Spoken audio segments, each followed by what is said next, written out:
Hi everyone and welcome. Again, it's Wednesday, March 6th, and we are really halfway into Lent. It was 3 weeks ago that we celebrated Ash Wednesday, and 3 weeks from today we'll be right in the middle of Holy Week. So we're right in the middle of Lent. It's really good for us to kind of stop and take a sense of where we are spiritually.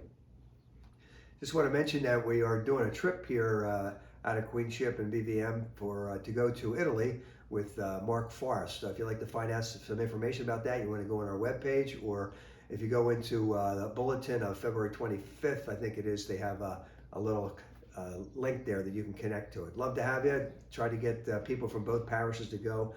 Have a great trip next September to Italy. All right, so as I said, here we are, halfway in the middle. We're in the middle of Lent, and where are you and where am I? You know, things going well, things are horrible, you gave up, you know, all of that. We can be in a lot of different spaces. I think the worst thing that you and I can do is to sort of quit.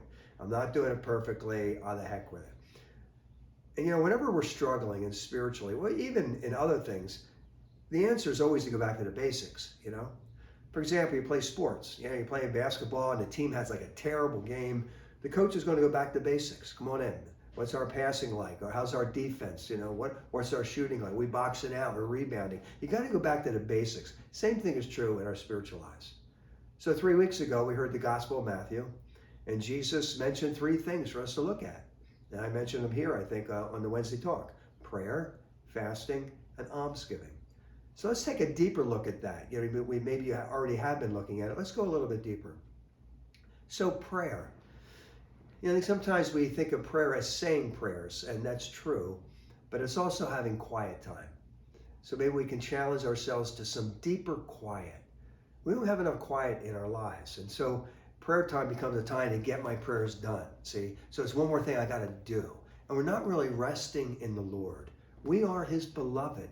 He's deeply in love with us. And so we need time just to sit with Him and just let God love us. That's the gift. So I often say this, like as a priest praying the breviary. You know, sometimes the breviary can get monotonous. You're praying the same prayers, you know, week after week. And so the question is, you know, not am I getting through the breviary, right? But is the breviary going through me? Am I getting through my prayers, or are my prayers going through me? Not just in my head, but in my heart. Going to that deeper level of connecting heart to heart with God in a very real way. Real prayer. And sometimes we just, in keeping it simple, we just need to get more silent, okay? So how's my prayer life? And fasting, you know? Of course, we mentioned at times, you know, fasting from food, and that's a good thing. And then it leads to almsgiving, which is giving to the poor. And what comes to mind right away is rice bowl.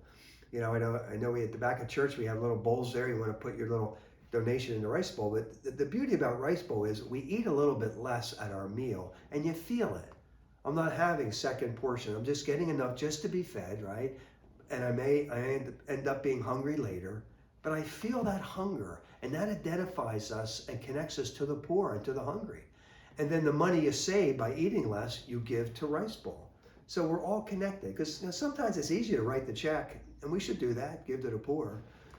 But to eat less and feel it and identify with it really connects us on a spiritual level to the poor. It's a different experience, and it's a deeper experience. And I'm always saying, because I know I'm struggling with it, we got to look at technology and fast from technology. You know, we don't realize how addicted we are to that. Just put it in the other room and find some time for prayer.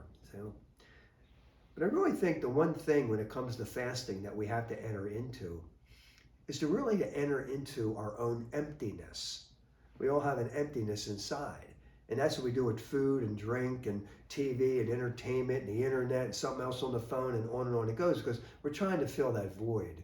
And it's really essential in our spiritual lives to really, taking the example of the Desert Fathers, is really to let go of that and sit in the emptiness.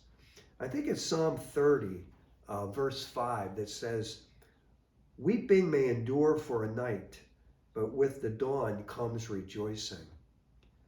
When you and I enter into the emptiness, it's like a boring night. I'm watching TV, I'm fasting from the internet, all that.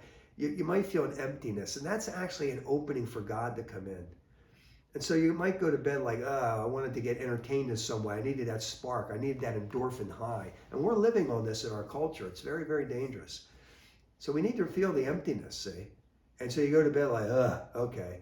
And you go to bed, but you wake up more at peace. With dawn comes rejoicing, and you get a better night's sleep, and it's more restful. And then when you wake up, you're ready to pray again.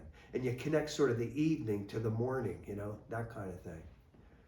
So wherever you are in Lent right now is okay. Don't beat yourself up if you've gotten off track. The main thing is come back to the basics: prayer, fasting, and almsgiving.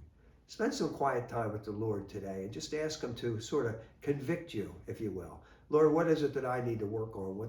Where do you want me to identify, those spots in my life that need some attention?